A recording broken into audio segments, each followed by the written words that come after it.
একদিন তিনি কাবার পাশ দিয়ে যাচ্ছেন, নবীজি কোরআনে কারীম তেলাওয়াত করে করে নামাজ আদায় করছেন। আউযু বিল্লাহি মিনাশ শাইতানির রাজীম, বিসমিল্লাহির রহমানির রহিম। الحاقة ما الحاقة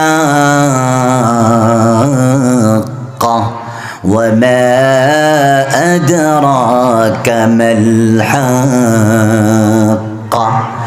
كذبت ثمود وعاد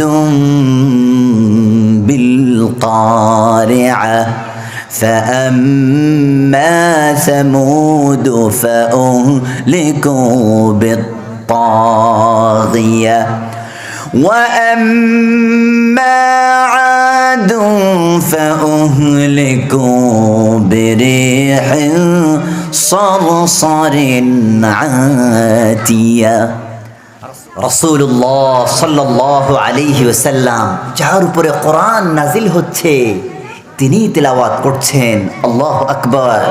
কি এক জান্নাতি আমেজ, কি এক মজা সে ভাষা, সে কণ্ঠ, যেন এক জান্নাতি, জীবন্ত জান্নাতি সাউন্ড মেলোডি বেরিয়ে এসে এসে ওমরের দিলের ভেতরে গিয়ে আঘাত করছে। আল্লাহু আকবার!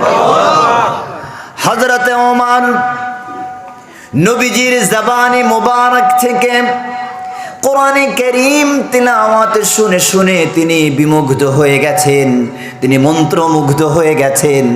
এত চমৎকার করে ছন্দ, লালিত্য, সুর, ঝংকার মিশিয়ে মিশিয়ে কি জীবন্ত কালাম বাক্য আবৃত্তি করছে। এতদিন যা ভেবেছিলাম তা তো নয়, মুহাম্মদ তো কোনো উঁচুদরের কবি হবেন, তা না হলে কাব্যের ছন্দের লালিত্য ঝংকার কোত্থেকে আসে। ঠিক সেই মুহূর্তে নবীজি তেলাওয়াত করছেন, ওয়ামা হুয়া বিকাউলি শাইরিন কলিলাম মা তুমিনুন।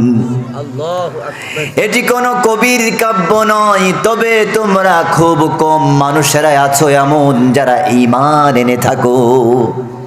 হযরতে ওমর এবার তার ভাবনার জগতে তার সেই হার্টবিটটা আরো বেড়ে গেছে, উৎসুকের তীব্রতা আরো বেড়েছে। এতক্ষণ ভেবেছিলাম তিনি উচ্চদরের কোনো কবি, এতটুকুই তো নয়, তিনি বড় মাপের অভিজ্ঞ কোনো গণক হবেন।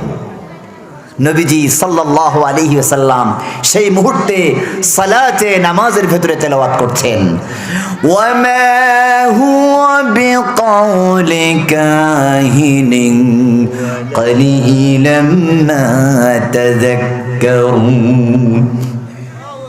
এটি কোনো গণকের গণনাও নয়, তবে তোমরা এই সমাজে খুব কম মানুষ আছো এমন যারা এই কোরআনের কথা শুনে শুনে নসিহত গ্রহণ করে থাকো।